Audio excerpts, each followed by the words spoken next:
T'as appris à obéir, pas à réfléchir. Depuis l'école, t'as dressé. Écoute, obéis, pose pas de questions. Et au taf, c'est pareil. Ferme-la, exécute, souris. Mais la vérité, bon bref, c'est que le système n'a jamais voulu que tu penses. Il a besoin de soldats, pas de créateurs. Comme dirait Hervé, il a besoin d'exécutants, pas de cerveau libre. Ça, dans cette vidéo, je vais te dire pourquoi le salariat, ils adorent les gens dociles, bien malléables, bien manipulables. Tu leur dis oui un jour, tu peux leur dire non le lendemain. Ah ouais? Tiens, pas plus tard que hier. Très bon pote à moi. Postule a pas mal d'offres, il est bien capé, il a un super profil, pas mal d'années d'expérience en management, comme moi. Et il a vu, là il est dans un process de recrutement, il a famille, il a vu un poste, il a eu le RH au téléphone. Le RH lui a dit voilà, il y a une voiture de fonction, machin. Le gars il a dit ok, top. C'est pas pendant le process de l'entretien, il recheck l'annonce. La voiture de fonction avait disparu de l'annonce. Il rappelle le RH, il se dit ouais c'est bizarre. Avant notre entretien, j'avais checké l'annonce, vous m'avez dit il y a bien la voiture de fonction.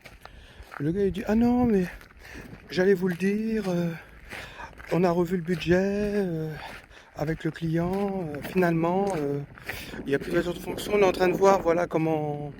Ah merde, il y a du vent. Comment on peut rattraper le coup? Bah, je lui dis tu vois déjà ça sent pas bon. Si déjà, avant même que tu aies signé, il y a déjà des changements comme ça pue. C'est que c'est pas des gens carrés, c'est pas des gens sérieux. Et bah, pour pas faire d'erreur, il a lâché l'affaire. Et le pire, c'est qu'il y avait un gars avant lui, un profil qui paraissait plus intéressant. Une personne, c'est pas ça un gars ou une meuf, on va dire une personne. Et bizarrement, ils ont rappelé mon pote quand il y a eu ce petit changement. Ah bah oui, parce que c'est plus la même.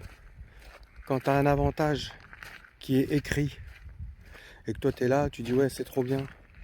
Surtout une voiture, ça a vraiment un gros coût au quotidien. L'assurance, à l'achat, voilà, le carburant, tout ça, même si bon, certaines boîtes c'est remboursé, il faut quand même avancer avant. Mais gros, c'est pas la même. Si on te dit ouais t'as plus rien, attends on va voir ce qu'on fait. Niveau dépenses sur ton salaire, ça fait un gros billet en moins qui n'était pas prévu de base. Hein. Bref, on va voir aussi comment on t'empêche de réfléchir depuis que t'es gamin. Puisque ce que tu peux faire pour reprendre le contrôle de tes idées, de ta vie. Parce que t'as pas été créé pour obéir. T'as été créé pour penser la fin. Bref. Depuis l'école, on t'a formaté.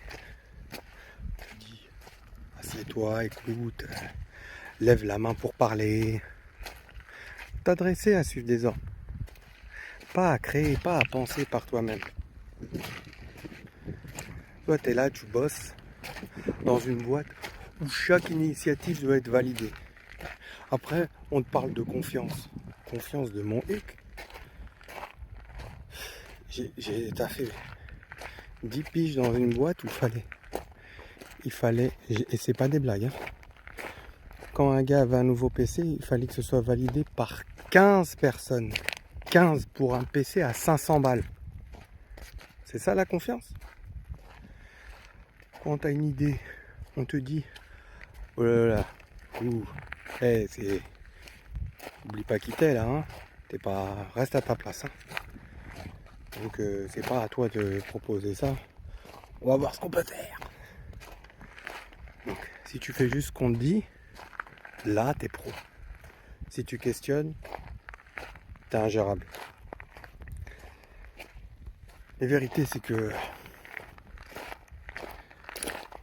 le système